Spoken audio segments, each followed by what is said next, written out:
आपको ये एक्टर सईद जाफ़री तो याद ही होंगे।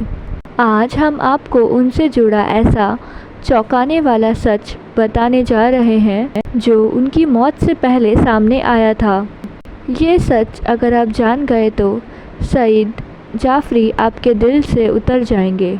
70 और 80 के दशक में एक बेमिसाल चरित्र अभिनेता लोगों के दिलों पर राज करता था। वो सईद जाफ़री थे। कद जितना छोटा, अदाकारी उतनी ही गहरी। शतरंज के खिलाड़ी, चश्मे बद्दूर, राम तेरी गंगा मैली से लेकर गांधी और न जाने कितनी फिल्में एक्टिंग करके सईद लाखों दिलों पर राज करते थे। सईद पंजाबी मुस्लिम परिवार में 8 जनवरी 1929 को उनका जन्म हुआ था। उनके पिता डॉक्टर थे और उनके पिता चाहते थे कि बेटा भी पढ़ लिख कर डॉक्टर ही बने।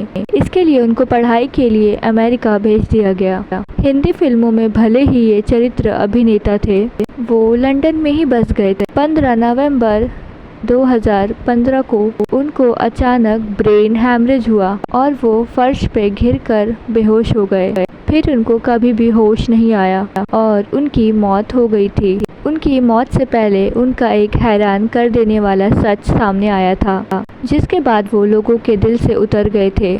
असल में जब वो 19 साल के थे तो उनकी मुलाकात दिल्ली की एक लड़की 17 साल की, जिसका नाम महरूमा था, वो ऑल इंडिया रेडियो में संगीत कार्यक्रम करती थी। दोनों ने साल 1958 में शादी की। सईद जाफ़री ब्रिटिश कल्चर से बहुत ज़्यादा प्रभावित थे। वो अंग्रेज़ों की नकल किया करते। उनकी तरह इंग्लिश में बात करना और सूट बूट पहन के अंग्रेज़ बन के घूमना उनको बहुत ज़्यादा पसंद था। सईद ब्रिटिश कल्चर की इतनी ज़्यादा नकल करते कि खाना तक वो अंग्रेज़ों जैसा ही खाते। मगर इसके उलट उनकी वाइफ महरूमा एक मुस्लिम परिवार की लड़की थी, जिनके अंदर भारतीय संस्कार कूट कूट के भरे थे। वो भारतीय लड़कियों की तरह संस्कृति की इज्जत करने वाली, परिवार के लिए अपने दिल में प्यार कूट कूट के उनके दिल में भरा था। दोनों की 3 बेटियां हुई, सकीना, दिया और मीरा। सईद चाहते थे कि उनकी पत्नी भी भारतीय कल्चर छोड़कर ब्रिटिश कल्चर में ढल जाए। वो रोज़ उनको परेशान करते और डांटते।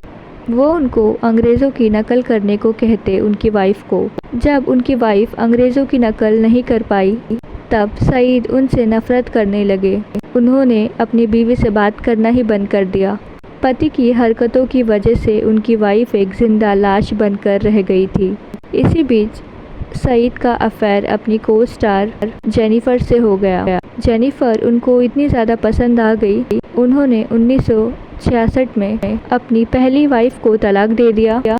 खाली पत्नी ही नहीं बल्कि तीनों बच्चों को छोड़कर जेनिफर के पास चले गए। उन्होंने जेनिफर से शादी कर ली और लंदन में बस गए। हालांकि सईद को ज़िंदगी ने खूब सबक सिखाया।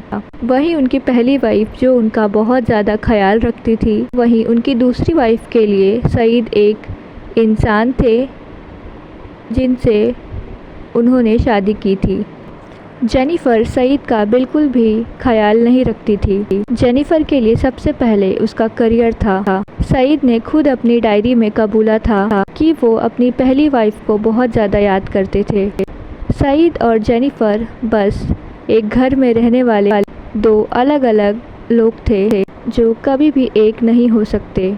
कहानी में ट्विस्ट तब आया, एक दिन सईद जाफ़री एक आर्टिकल पढ़ रहे थे। उसमें अमेरिका की उभरती हुई भारतीय महिला शख्स मधुर के बारे में छपा था।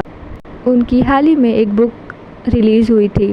जब सईद ने उनकी फ़ोटो देखी तब उनको झटका लग गया। वो महरूमा थी, उनकी पहली वाइफ। सईद बिल्कुल भी भरोसा नहीं कर पाए कि उनकी पहली वाइफ महरूमा इतनी खूबसूरत लग सकती है। सईद से रहा नहीं गया। वो अगले ही दिन शूटिंग छोड़कर फ़्लाइट से अमेरिका पहुंच गए ताकि उनकी पहली वाइफ से उनकी मुलाकात हो सके। बड़ी मुश्किल से उनका पता खोजकर वो उनसे मिलने पहुंचे तो उनकी पहली वाइफ ने उनसे मिलने से ही इनकार कर दिया। बड़ी मुश्किल से उनके बच्चे उनसे आखिरी बार मिलने के लिए राजी हुए। बच्चों ने पूरी कहानी सुनाई। असल में जब सईद ने उनको तलाक दे दिया तो 3 साल बाद उनकी ज़िंदगी में एक म्यूजिशियन आए जो वायलिन बजाते थे। उनका नाम सेंट वॉर्ड मैलन था। उन्होंने महरूमा को वैसे ही अपना लिया जैसे वो थी। उनके तीनों बच्चों को भी अपना नाम दिया। दोनों ने साल 1969 में शादी कर ली और महरूमा ने अपना नाम मधुर रख लिया था।